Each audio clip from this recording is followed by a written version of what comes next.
On this day, in 1930, amidst unbelievable fanfare, the new City Hall of Brisbane was officially opened by His Excellency the Governor of Queensland, Sir John Goodwin.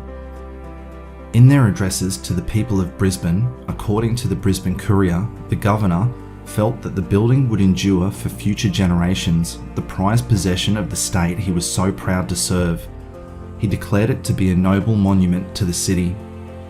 Similarly, it was reported that Brisbane's Lord Mayor, William Jolly, stated, "The majestic building would stand for all time, not only as a symbol of civic pride and enterprise of the present generation, but a monument to the work of the early pioneers." Very powerful words indeed that resonate to this very day. Unbeknownst to most Brisbane residents and those further afield, Brisbane City Hall was a crowning architectural achievement in 1930. The civic structure boasted a number of features that set it apart from other buildings, both nationally in Australia and also internationally.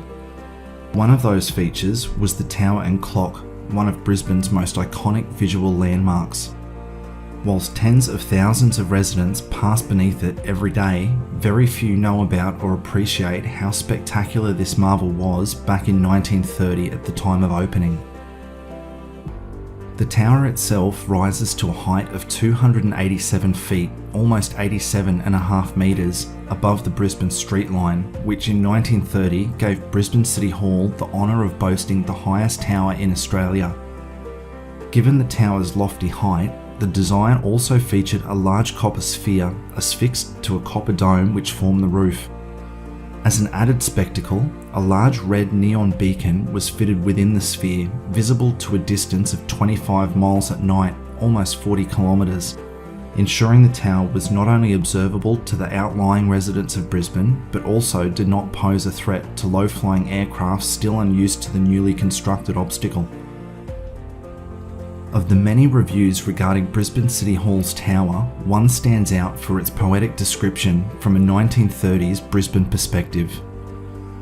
It is perhaps because human beings are made to crawl the surface of the earth like ants that the ascending to great heights holds such a fascination. Standing a few feet from the ledge at the top of the tower, from which one may jump off into space, one can experience many sensations. The first and most potent of all of these is that Brisbane is a far more beautiful city than we ever suspected it to be. Puny humans wander the streets below with an almost ant-like aimlessness, are lost in the contemplation of the wider vistas which is stretched before us. The clock affixed to the tower was the most modern electrical timekeeping system in Australia at the time and boasted the largest clock faces of any in the country at 16 feet or nearly 5 metres across. To ensure the faces were visible from a distance, the clock's hands were cast in copper, with the face constructed entirely of white opal. A staggering 1 tonne of the precious stone, held together with 300 pounds or nearly 136 kilograms of putty, and 1,000 hand-driven screws. The master pendulum within the clock was an exact replica of that at Greenwich Observatory in London, against which the world's time is determined and calibrated. Furthermore, the tower contained 5 English cast bells, 1 large and 4 small.